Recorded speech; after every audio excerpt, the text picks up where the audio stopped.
بسم الله الرحمن الرحیم. ملګرو، نن به زه تاسو سره د سیخ کبابو یو ریسپي شیر کوم.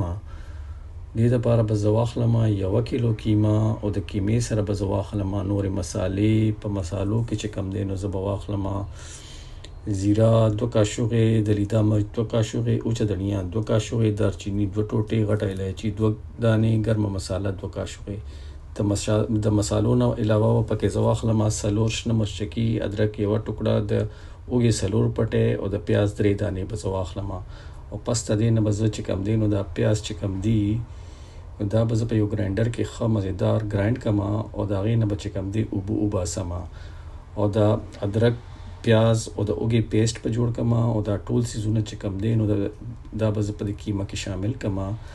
وګوره ما د پیازو نه اوبه اوښکل، اوس په دغه پیاز چې کم دی په کیمه کې شامل کړم او دې نه علاوه چې کمې اوچې مسالې چې کومې ما مخکې نه ګرایند کړي دي هغه په دې کې زه مکس کړم او دا هر څه به زه ګډ وډ کړم او دې کې به یې ښه مکس کړم. نو اوس به زه کیمه راواخلم او سیخانو به یې ولګوم.